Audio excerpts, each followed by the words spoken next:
Two twin brothers bought an empty piece of land for very little money. But when they found an old wooden shed on it and decided to open it, they made a discovery that changed their lives forever.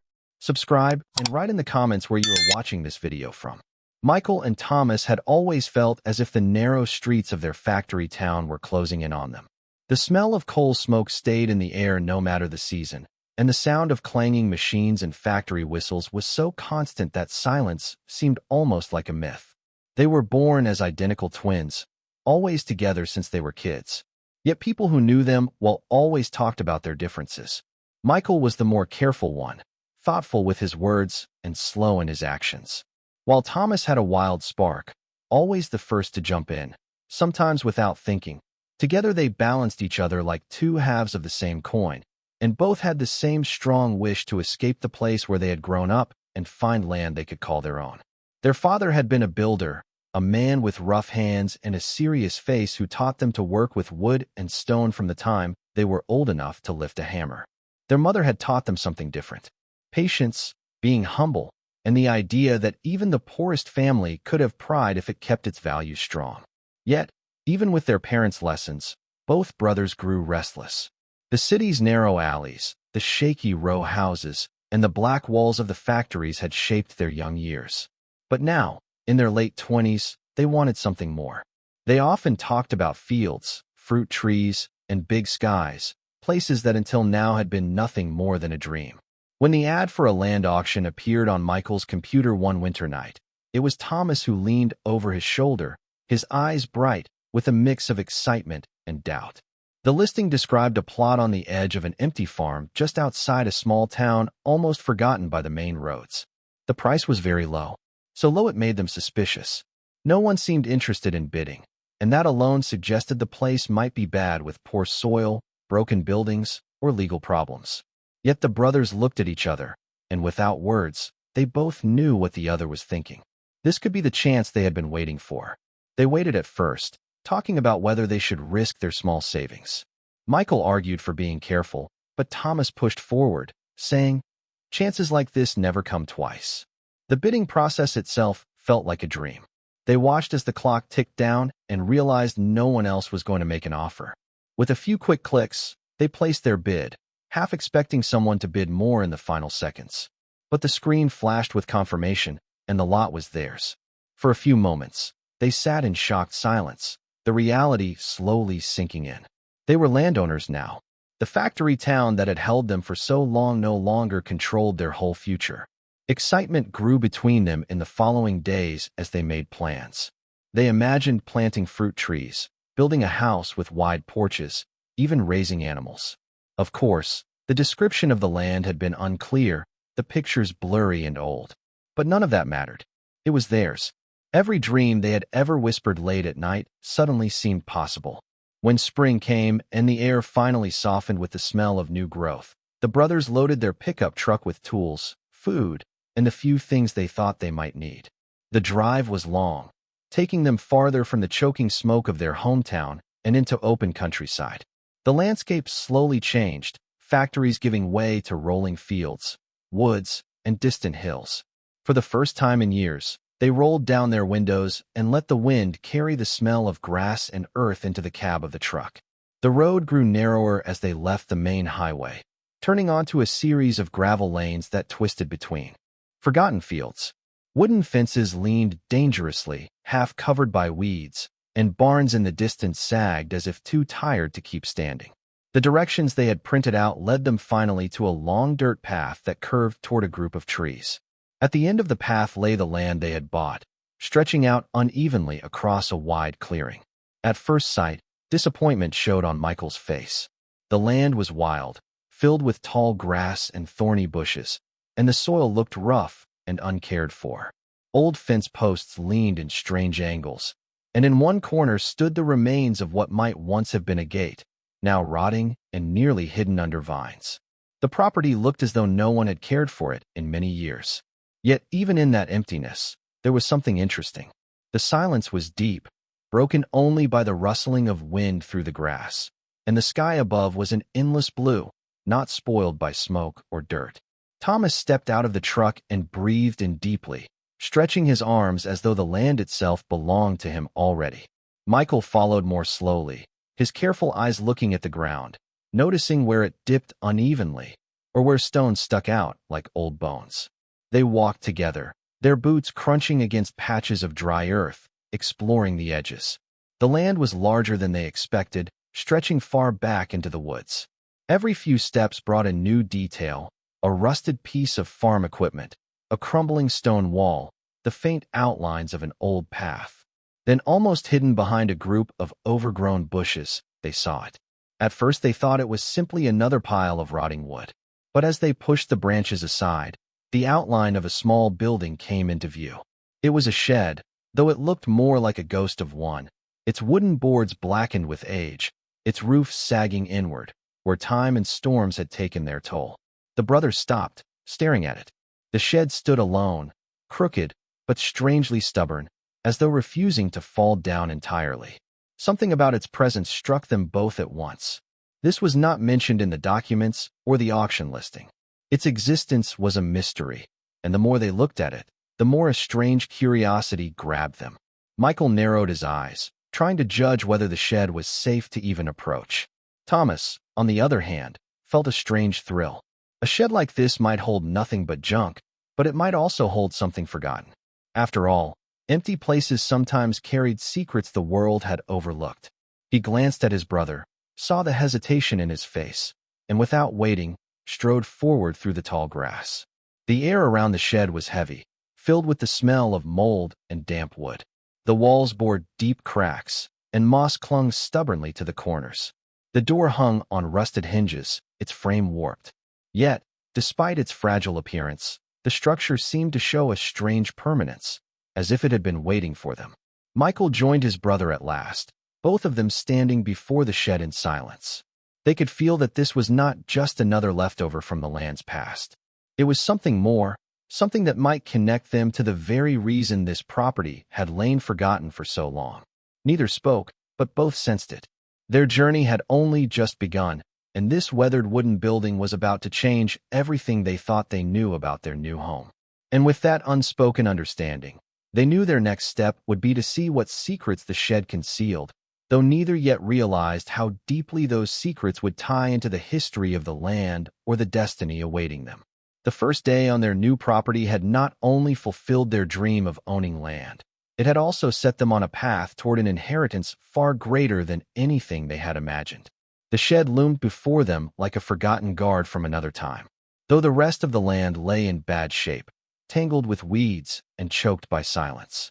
The structure seemed to hold a strange power over the clearing.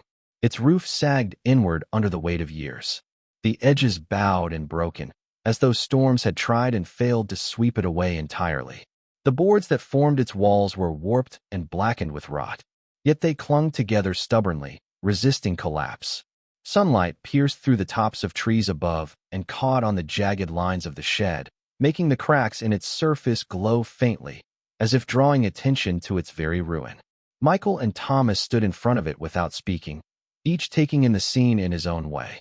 Michael's brow furrowed in concern, his careful nature searching for danger, whether the shed might collapse if they entered, whether snakes or other creatures had made it their home. Thomas, however, felt a familiar thrill at the sight of the forgotten building. Where his brother saw decay, he saw possibility. In his imagination, sheds like these had always belonged in stories of discovery, where treasures or secrets waited for those brave enough to open the door. He could not help but feel that fate had placed this place in their path on purpose. The brothers circled the structure, their boots crunching in the thick grass. The shed's back wall leaned against a group of overgrown bushes, their branches twisting into its broken boards as if trying to reclaim the wood. Along the ground near the foundation, mushrooms sprouted in damp clusters, feeding on the rot. Each step closer released the smell of mold and wet earth, heavy enough to sting the nose. The door, once painted red perhaps, had faded to a colorless gray, its surface gouged with scars of time. Two rusted hinges groaned as the breeze moved the warped frame ever so slightly, producing a sound that reminded Michael of the screech of metal against stone. Thomas tugged gently at the door, but it resisted. The frame had swollen with years of rain and dampness, sealing it shut. He tried again, harder this time, and the shed trembled in protest as though warning them to leave it alone. Michael put a hand on his brother's shoulder, urging patience. But Thomas shook him off with a grin. He knelt and began pulling aside piles of debris that had built up near the base, splintered boards, a nest of brittle straw, and even the skeletal remains of a long-dead animal. Once cleared, the brothers could see that the door was not merely stuck, but bound. A rusted chain thick despite its age, looped through the handle and around an iron clasp. The padlock attached was corroded, its shape almost fused together, yet its purpose was clear. Someone long ago had locked the shed on purpose, making sure that no curious hands could wander inside. The sight of the lock deepened the mystery. It was not unusual for farm buildings to be secured, but the land had been empty for many years, and everything else on the property lay open, exposed to the weather. Why had this shed alone been chained shut so firmly? And what had been so important inside that its keeper wished it never be touched? Michael, ever wary, considered turning back. Perhaps the shed held nothing but old chemicals or dangerous tools, hazards best left untouched. But Thomas's curiosity burned too brightly to be stopped. His eyes scanned the ground until they found a length of metal pipe half buried in the soil. Rust flaked off as he lifted it, but it was solid enough to serve his purpose. He wedged the pipe into the loop of the lock and began pressing with all his strength. The chain rattled violently. The shed shuddered, and for a moment it seemed the lock might never give way.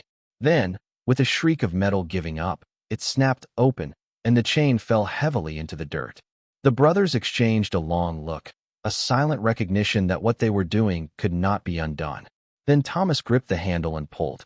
The door resisted for a second before groaning outward, swinging into the light and scattering a cascade of dust and cobwebs into the air.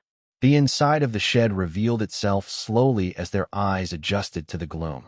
At first it was only shadows, thick and unmoving, pierced by faint beams of sunlight filtering through the roof.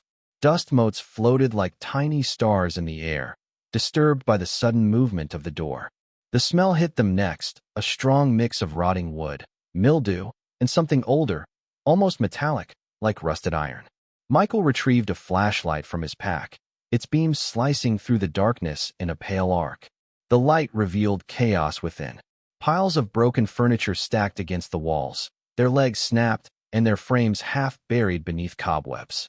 Old tools lay scattered across the dirt floor, rusted beyond recognition.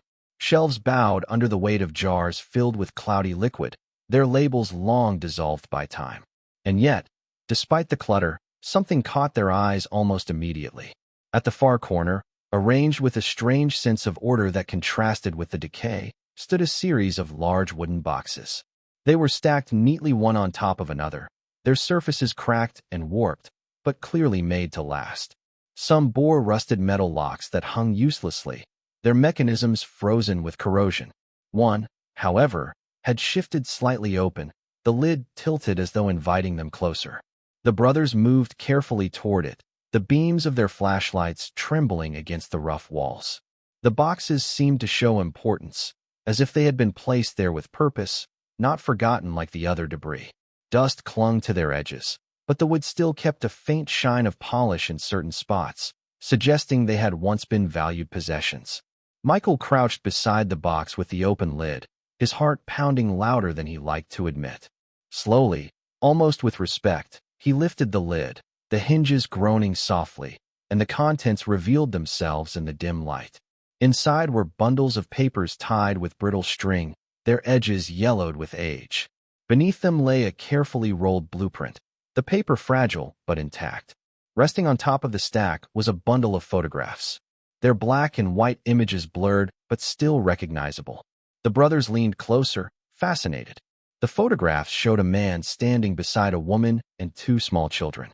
The family was posed stiffly in the way of early 20th century portraits, their expressions serious yet proud. Behind them loomed a house of sturdy design, unfamiliar yet striking, as though it might once have stood on this very land. The man, tall and stern, wore a suit that hinted at wealth, while the woman's dress, though modest, spoke of refinement. The children clutched small objects in their hands, though the details were too faded to identify. Michael carefully unrolled the blueprint, the paper crackling under his touch. Lines spread across the surface in precise order, forming the plan for a building. Walls, rooms, staircases, everything was marked with careful care. In the corner of the page, however, something unusual drew their attention. A small symbol sketched clearly represented an upside-down triangle. Inside the triangle were the letters CR, bold and deliberate, as if the initials belonged to someone important. The weight of the discovery pressed on them. The shed was not simply a forgotten structure. It had been guarding something of meaning, something tied to the land's history. The initials raised questions neither could answer. Who was CR? Was the man in the photograph the same person whose mark now appeared on the blueprint? Why had he hidden these things away in this place? Michael and Thomas exchanged puzzled looks, the air between them charged with a new determination. Whatever mystery the land held, it was larger than they had imagined. The shed, with its ruined boards and its heavy chain, had been more than a shelter for tools or storage. It had been a vault protecting a story waiting to be uncovered. As the brothers stepped back into the fading daylight, clutching the fragile blueprint and the photographs, they knew they had crossed into something greater than mere ownership of land. The auction had given them property, yes, but it had also given them an inheritance of questions, secrets, and perhaps destiny.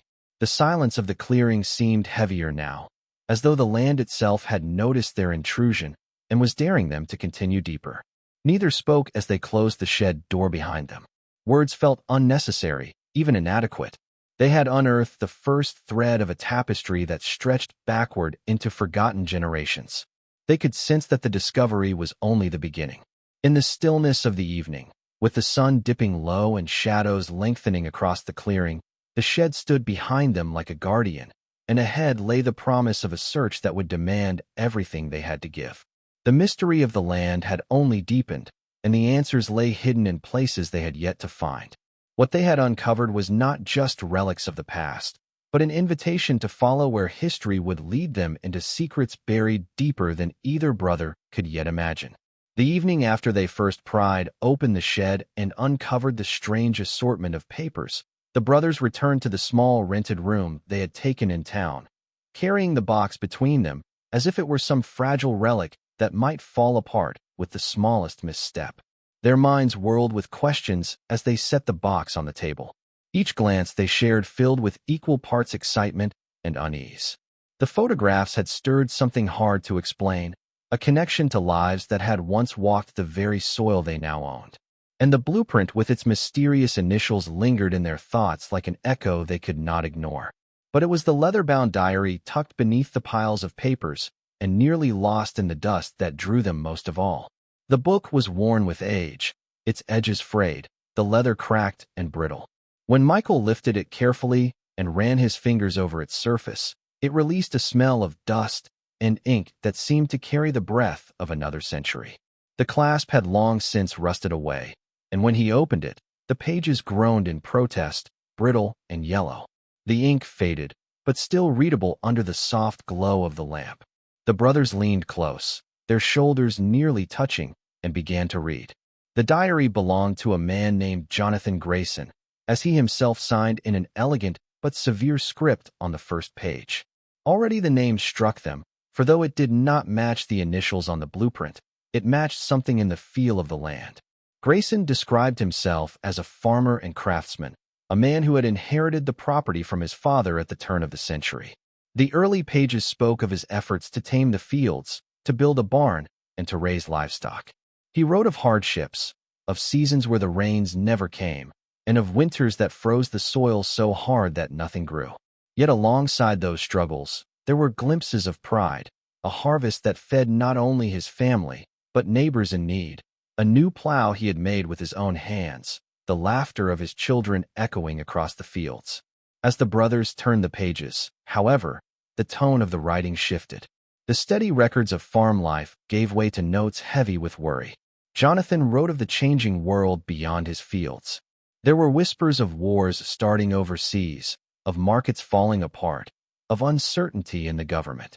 He feared that one day those storms would find their way even to his isolated farm, taking away all he had built. His writing grew more urgent, more anxious. He confessed to lying awake at night, listening to the wind rattle the boards of the house, imagining soldiers marching down his lane or neighbors turning desperate and violent in the face of hunger. It was in these pages that the first mention of an underground refuge appeared. Jonathan recorded his intent to build a place where his family could be safe no matter what came. He detailed his thoughts in careful, methodical order, writing as though his words were both instruction and confession. He would dig beneath the land, strengthen the walls with stone, stock the rooms with food, water, and books. He wanted not only to protect their bodies, but to preserve their minds, believing that knowledge was as essential as bread. The more the brothers read, the more they felt the diary pulling them into Jonathan's world. He described long nights drawing sketches of hidden rooms, planning how air could flow through underground tunnels, and calculating how much weight the earth above could bear. He mentioned a shed near the edge of his fields, one he would strengthen to hide the true entrance. At this, Michael and Thomas looked at each other with wide eyes, for it seemed clear that the very shed they had opened was the same one Jonathan had written of. Turning further, they found not only descriptions, but coded maps, symbols drawn in the margins, notes of hidden markers around the property. The initial CR appeared here, too, though always without explanation. Sometimes Jonathan scribbled them in the corner of a page. Other times they appeared next to passages that spoke of secrecy and inheritance. The brothers puzzled over them, wondering if they referred to a partner, an architect, or perhaps even the man in the photographs they had found. The mystery deepened with each page. Amid the anxiety and planning, the diary also revealed glimpses of Jonathan's character. He was not merely a fearful man, but one deeply devoted to his family. He wrote tenderly of his wife, Elizabeth, and their two children, Henry and Clara. He described building swings from old rope for them, teaching them to plant seeds, and telling them stories by the fire. His desire to build the underground refuge was not born solely from paranoia, but from love. He could not bear the thought of his family suffering, so he poured his strength into creating what he called a sanctuary for tomorrow. Reading late into the night, the brothers found themselves drawn into the emotions of a man long dead. They felt the weight of his fears, the sincerity of his hopes, and the intensity of his determination. It was as if the diary had been waiting for them, carrying a voice that still spoke across the years. Michael, who had always been more thoughtful, felt a kinship with Jonathan's careful nature, while Thomas admired the boldness of his vision, even if born from fear. Both agreed that the diary was not a relic to be thrown away. It was a guide, a call to continue what had been left unfinished. As dawn crept through the window, pale and soft, they closed the diary, exhausted but excited. Their minds swirled with the images Jonathan had painted. The secret rooms, the hidden tunnels, the supplies waiting in the earth. They imagined what might still lie buried beneath their land, untouched for generations. The blueprint, the initials, the careful notes, all seemed to point toward one truth. Jonathan Grayson had built something extraordinary, and it was their task to find it. Over the following days, the brothers could think of little else. They returned again and again to the diary, comparing the maps with the land they now walked. They marked spots where Jonathan had noted unusual trees or stones, looking for signs of disturbance. They paced the ground around the shed, pressing their ears to the soil in childish hope of hearing some hollow echo from below. Their boots traced new paths through the clearing, each step driven by the words of a man who had lived a century before them. At times they argued. Michael urged caution, reminding Thomas that the structure might be unstable, that digging without care could collapse whatever remained. Thomas scoffed at delays, hungry for discovery, unwilling to waste time while the mystery loomed so close. Yet, even in disagreement, they shared the same restless urgency, bound together by the invisible thread of Jonathan's legacy. Every night, they returned to their room with new ideas, new possibilities drawn from the diary pages. They studied the blueprint, tracing the lines with their fingers, wondering what wall still stood below the soil and what had crumbled with time. They returned to the photographs, staring at the faces of Jonathan and his family, feeling both distant and strangely close to them. It was as if the land itself whispered to them now, urging them forward. One evening, as they pored over the diary once more, Michael noticed a passage they had overlooked. It described not only the refuge but the philosophy behind it.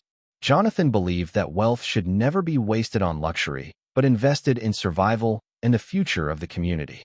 He spoke of leaving something for those who would come after him, a legacy not of fear, but of strength. These words struck the brothers deeply, for they felt almost as if Jonathan had been writing directly to them. The mystery of the initials CR lingered, unsolved yet insistent. Jonathan's handwriting grew shaky in the later entries, his tone more desperate.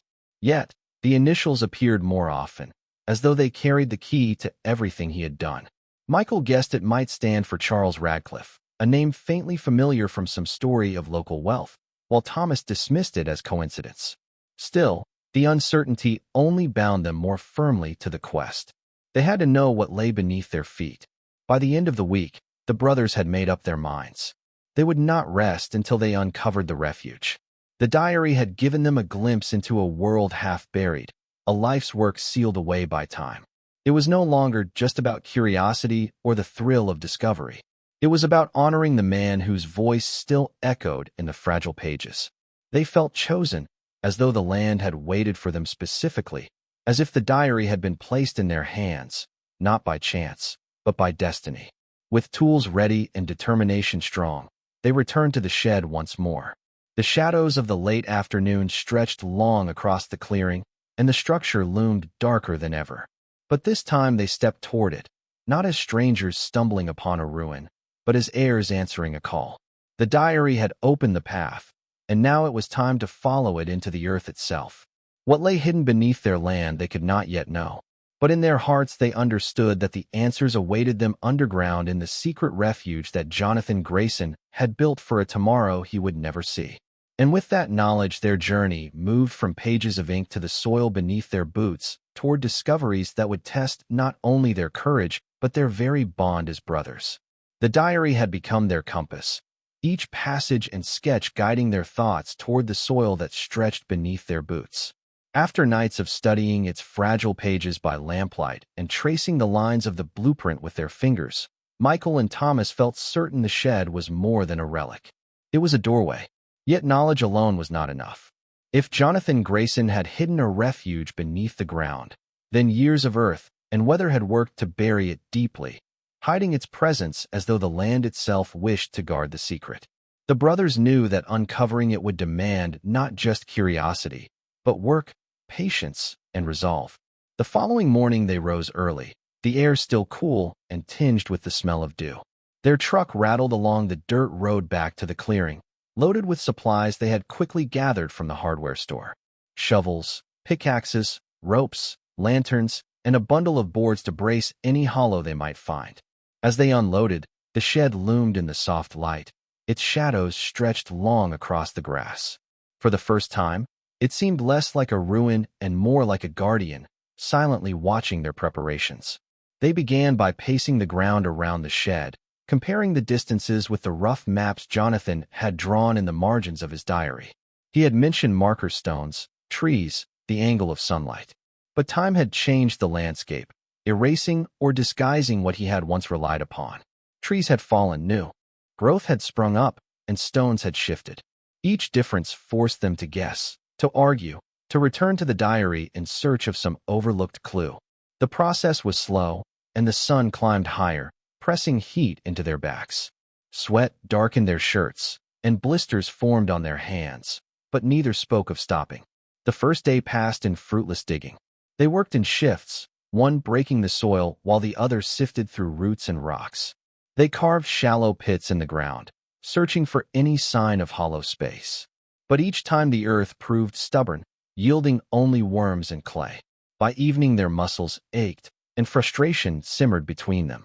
Thomas cursed the futility, his voice sharp, while Michael urged patience, reminding him that Jonathan had built with care and secrecy. If the refuge were easy to find, it would have been discovered long ago. Still, doubt gnawed at them both as they stared at the pitted earth, wondering if they were chasing shadows.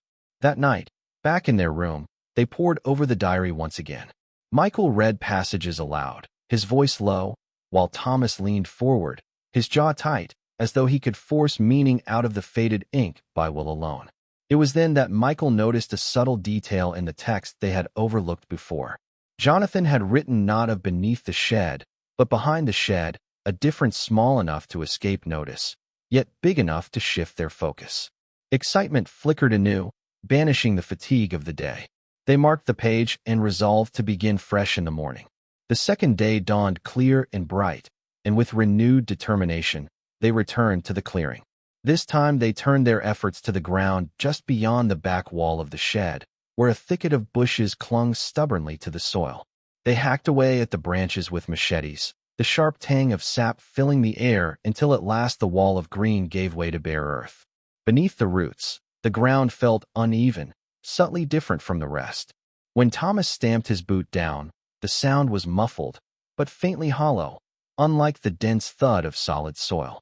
He froze, his eyes meeting Michael's, and for a moment neither moved, savoring the possibility that their search was nearing its end. With a surge of energy, they attacked the spot, shovels biting into the earth. The soil here was looser, darker, as though it had once been disturbed. Each thrust of the blade revealed more, and within an hour they struck against wood. Excitement spurred them on, their movements frantic now, clawing away dirt with bare hands when the shovel slowed them down. Gradually, the outline of a wooden surface emerged, its planks softened by age, but still intact. It was a hatch, rectangular and sturdy despite the years. Moss clung to its edges, and rusted iron hinges bound it to the earth. For a long moment, the brothers knelt before it, catching their breath, staring as though at an artifact from another world. Here was proof that Jonathan's words had not been fantasy.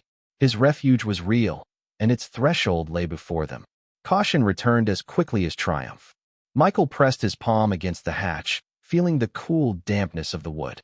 He imagined what might lie below, caverns unstable, airless chambers, or worse, nothing at all, just a collapsed void waiting to swallow them.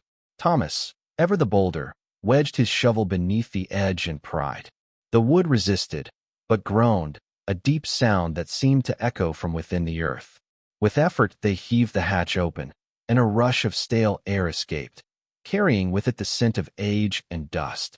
Beneath the opening stretched a ladder, descending into darkness. Its rungs were wooden, thick, and coated in grime. Yet when Thomas tested one with his weight, it held. They fetched their lanterns, lit the wicks, and watched as the glow spilled downward, revealing stone walls glistening with moisture. The passage seemed endless, disappearing into a pool of shadow. Fear and exhilaration warred within them as they stood at the edge. For years, they had dreamed of escaping the boredom of their lives, of finding something greater than the soot-stained streets of their childhood. Now at the lip of this hidden descent, they realized that dream had taken shape, not as farmland or orchards, but as a doorway into the unknown. Michael went first, his hands gripping the rungs, the lantern swinging from his belt, casting shadows that danced across the walls. Thomas followed close behind, his breath steady, but his heart pounding with the thrill of discovery. The air grew colder as they descended, thick with the scent of damp stone. Each creak of the ladder echoed in the silence, magnified until it seemed the whole world listened. At last, their boots touched solid ground. The lanterns revealed a chamber carved from stone, its walls strengthened with timber beams blackened by age. Dust lay thick on the floor, disturbed only by their footprints. The air was heavy, but not suffocating, as though sealed for years, yet preserved. In the dim light, they saw shapes, shelves leaning under the weight of jars, stacks of wooden crates, and the faint outline of chairs arranged in a circle. For a long moment, they stood in awe, speechless. The refuge Jonathan Grayson had written of was no longer words on a page. It was real, tangible, and vast, hidden beneath the very earth they had walked above without knowing. Their shovels and blisters, their arguments and doubts had led them here. The search was over, but the true discovery had only begun. As they raised their lanterns higher and stepped deeper into the chamber, they felt the eyes of the past upon them. The refuge was not merely a shelter. It was a message, a legacy left waiting in the dark, urging them onward to uncover what it meant and what it demanded of them. And with that, the next chapter of their journey opened before them, not in daylight, but in the silent embrace of the underground. The lanterns swayed gently in their hands, casting uneven circles of light that chased the shadows clinging to the stone walls. Michael and Thomas stood in silence, their breathing slow and shallow, as though the air itself might vanish if they drew too much. What stretched before them was not merely a crude cellar hastily dug for storage. It was something deliberate, a room carefully designed, strengthened by beams cut with precision. Its stone walls sealed with mortar that had outlasted generations. The weight of time pressed down upon them, yet the structure held as if Jonathan Grayson's determination had turned the earth into a fortress. They moved forward carefully, their boots stirring dust that danced in the glow. Wooden shelves lined one side of the chamber, bowed with the burden of glass jars whose contents had long since clouded with age. Some held dried grains turned to powder, others mysterious pickled remnants floating in liquid that had grown opaque. A thick film covered the surfaces, and when Thomas brushed his fingers across one jar, the grime came away in streaks, leaving the faint outline of a handprint that seemed eerily alive in the dimness. Against the far wall stood a table, its surface covered with stacks of books and scattered papers. The leather bindings were cracked, the pages curled, yet many remained intact.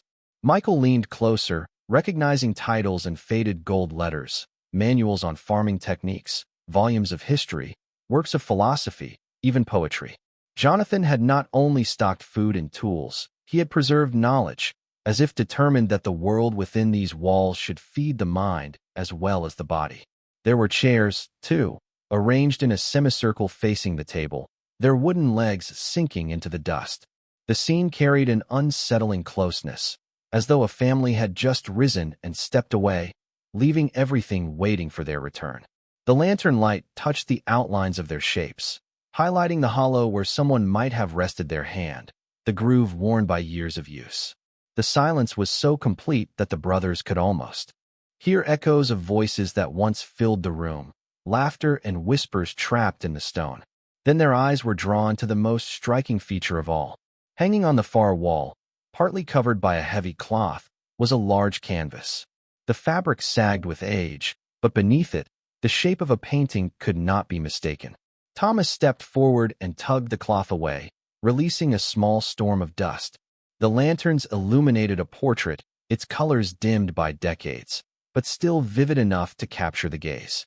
It was Jonathan Grayson, unmistakable from the photographs they had found. He stood tall in a dark suit, his eyes steady, his expression serious, but filled with pride. Beside him stood Elizabeth, her hand resting on the shoulders of Henry and Clara.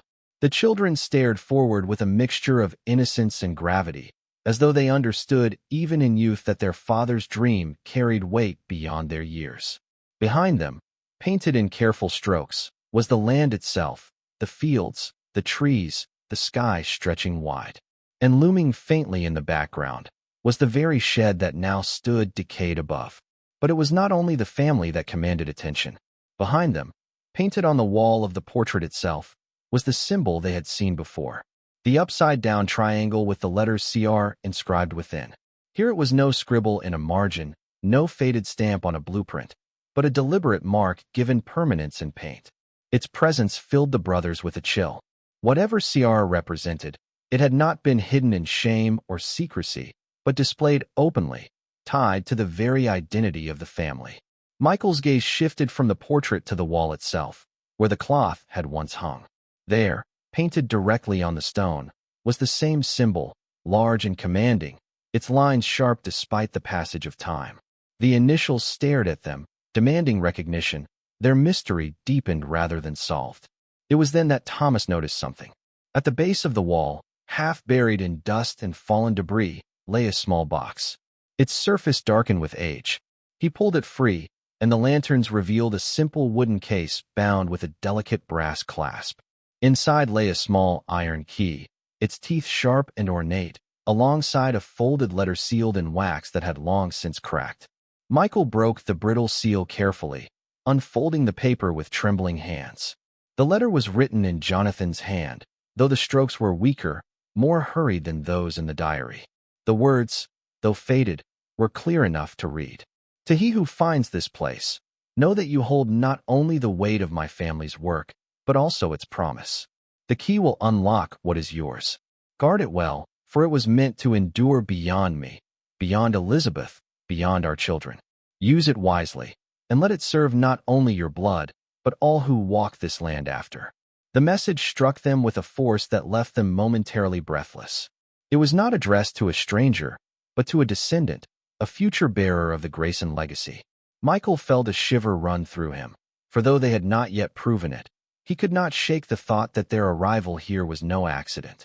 Their connection to this land was deeper than mere ownership from an auction. It was as though the soil itself had called them home. With the key in hand, they searched the chamber for what it might fit.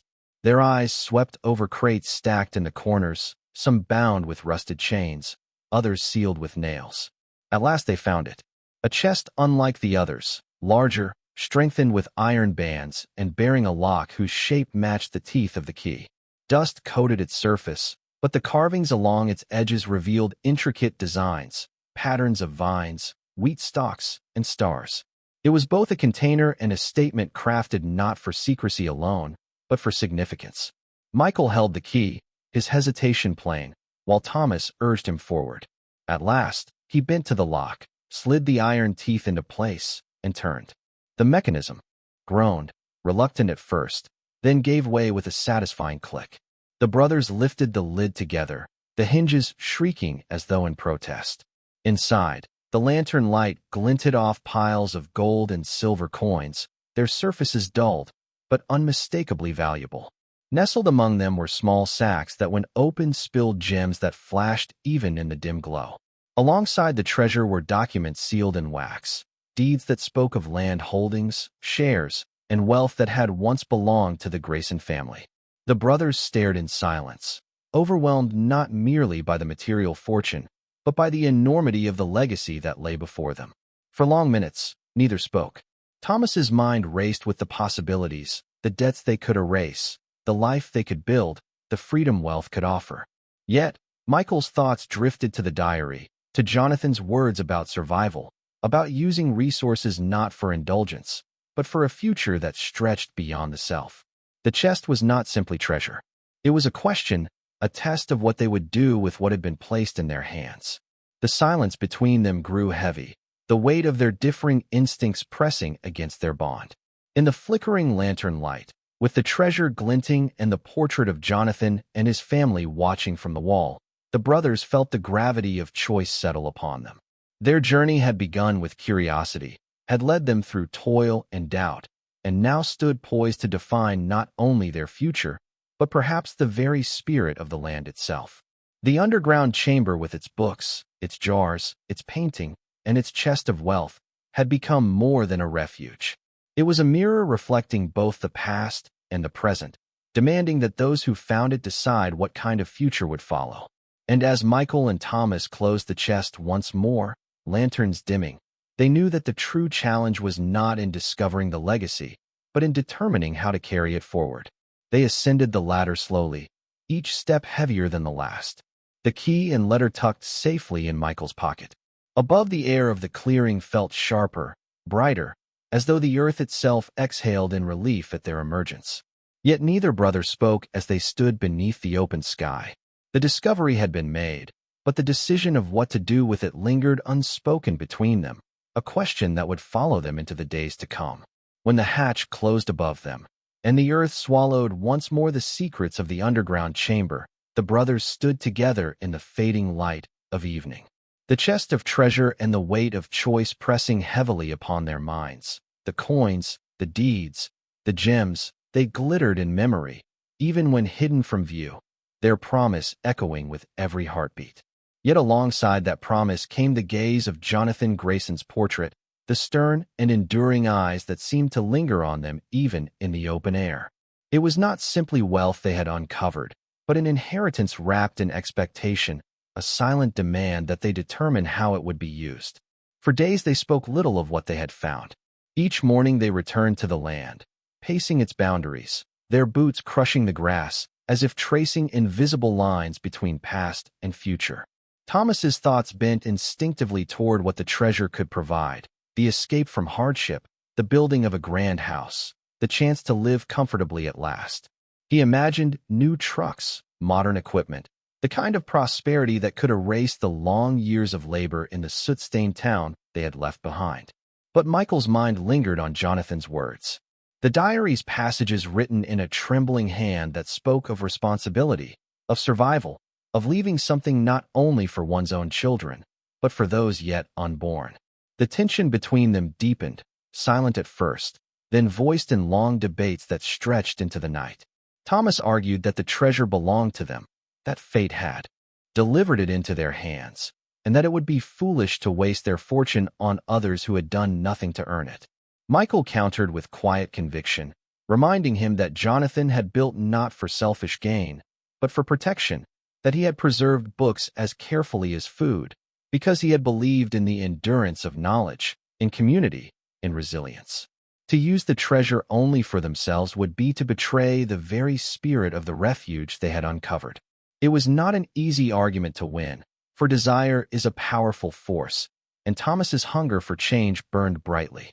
Yet over time, as they returned again and again to the chamber, standing beneath the painted eyes of Jonathan and Elizabeth, and the children who had long since turned to dust, Thomas began to feel the same weight his brother carried.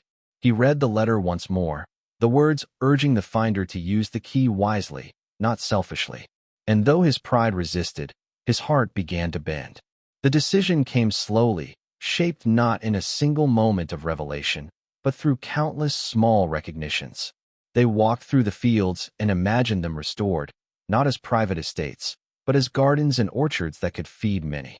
They stood by the sagging shed and saw not a ruin, but the foundation of something new. A hall that could echo with the sound of voices learning, working, building. They returned to the town and met the eyes of children who played barefoot in alleys, their futures clouded by poverty, and they felt the pull of responsibility. The treasure was theirs, yes, but in truth it had never been meant only for them. With resolve forged between them, the brothers set to work. The land that had lain forgotten for decades awoke beneath their hands. They cleared the brush, tore down the rotting fences, and plowed the soil that had hardened under neglect. With part of the treasure, they purchased seeds and tools, restoring the fields to life. The shed they dismantled plank by plank, saving what could be saved, then rebuilt it as a sturdy wooden hall with wide doors and windows that caught the sunlight. Its purpose was not secrecy, but openness. A place where neighbors could gather, where children could learn, where the spirit of Jonathan's refuge could live above the ground as well as beneath it. As weeks turned into months, word spread. Families from the town came to see the transformation. At first curious, then eager to join. Men who had lost their jobs found work in the fields, their hands turning the soil rich again. Women taught the younger ones skills of weaving, cooking, and care. And children, once left to idle in the dusty streets, filled the hall with their laughter, sitting at long tables where books, some rescued from the underground chamber, others newly purchased, were laid out for them to read. It became not merely a farm, but a school of life, a place where knowledge and labor intertwined. Michael and Thomas labored beside them all, their shoulders aching, but their hearts light. Each day as they worked, they remembered Jonathan's vision. And each evening they descended into the chamber to ensure its preservation, careful not to let its treasures be forgotten, even as they used its wealth to build above. The chest of coins grew lighter as they invested its contents into lumber, tools, and wages. But they felt no loss. Instead, they felt the growing weight of something intangible, something greater. Respect, gratitude, purpose. The underground refuge became a place of reverence. They cleaned its walls, repaired its beams, and left the portrait in its rightful place. Visitors were brought down carefully, shown the shelves of books, the jars, the circle of chairs. They listened to the story of Jonathan Grayson, a man who had feared the collapse of the world, but who, in preparing for it, had created a legacy that endured long after him. The symbol of the triangle and initials CR remained unsolved in its precise meaning, but it no longer mattered as much to the community. It came to represent resilience, continuity, and the bond between generations. Years passed, and the land flourished. Fields of golden wheat waved beneath the wind. Orchards blossomed in spring, and children ran barefoot through grass that had once grown wild with neglect. The hall, once a shed of rot, now rang with the voices of teachers and students, of neighbors gathered to celebrate harvest, of songs carried late into the night. Michael and Thomas watched it all with quiet pride, knowing that their choice had turned treasure into something far greater than wealth. It had turned it into life. Though they often thought of what might have been, the comfort they could have bought, the ease they could have lived in, they never regretted the path they chose. For when they looked into the eyes of the children who studied by lamplight, when they watched families share food grown in the soil they had reclaimed, they felt the truth of Jonathan's vision alive before them. They had not simply inherited land or gold. They had inherited a duty, and by fulfilling it, they had discovered a peace far deeper than riches could provide. On one autumn evening, as the sun set low and painted the fields in fire, the brothers stood side by side at the edge of the property. The air carried the scent of harvest, and the laughter of children drifted from the hall. Michael turned to Thomas and saw in his brother's face the same reflection of peace that filled his own. They had found treasure, yes, but more importantly, they had found meaning. The land that had once been silent and forsaken now thrummed with life, and in its renewal, they too had been remade. The portrait of Jonathan still watched from beneath the earth, his painted eyes unblinking, his legacy secured. The CR symbol still marked the stone, its riddle unsolved. But perhaps that was as it should be.